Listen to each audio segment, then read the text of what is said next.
Alain, propos d'un Normand. Labour d'avril.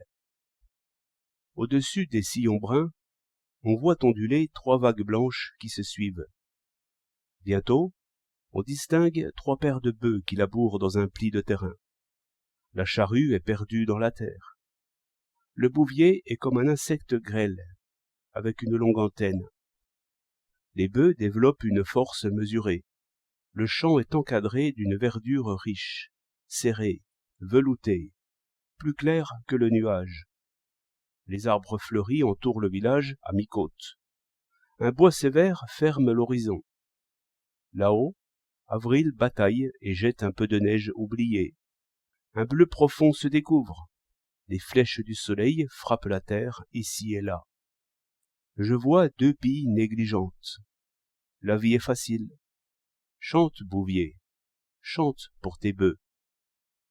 Le bouvier ne chante point. C'est un gars sérieux et maigre, dur conquérant, dominateur, niveleur. Les bœufs sont sous le joug, tout le corps libre, mais leurs têtes jointes 2 à 2, écrasées, allongées vers la terre. Au bout du sillon, il faut tourner. Le talus est glissant. L'un des blancs compagnons est rejeté vers le bas et comme pendu par les cornes.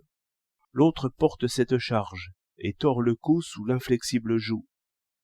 L'attelage hésite et se plante dans la terre. Alors, le guerrier noir se précipite et donne de sa lance dans cette masse de chair esclave. Les 3 jougs s'alignent et la charrue de nouveau mord la terre. Antique esclavage. Le rouge Arcturus voyait déjà ces choses au temps d'Hésiode.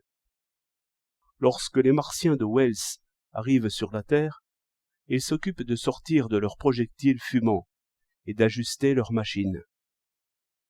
Les hommes qui s'assemblent pour regarder, ils les tuent de leurs miroirs ardents, comme nous arrachons une herbe, ou comme nous écrasons une fourmi. Ensuite, par leur fumée noire, ils anéantissent la vermine humaine, avec méthode, avec suite, sans aucune pitié, comme nous nous mettons à détruire les punaises. Ce manque d'égard jette soudainement l'espèce humaine à la condition du lapin et du rat, sans plaidoirie. Cette fiction est propre à faire entendre ce que c'est que la force toute nue, sans aucune cérémonie. Et c'est ainsi que nous attelons les chevaux et les bœufs.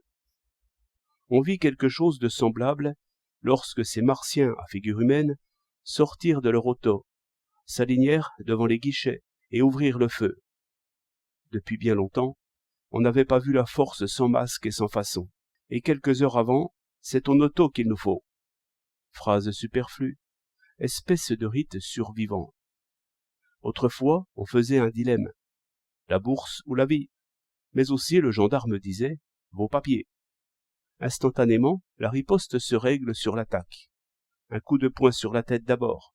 Ainsi commence l'entretien. Et il s'agit d'un prévenu. La guerre montre ici son visage.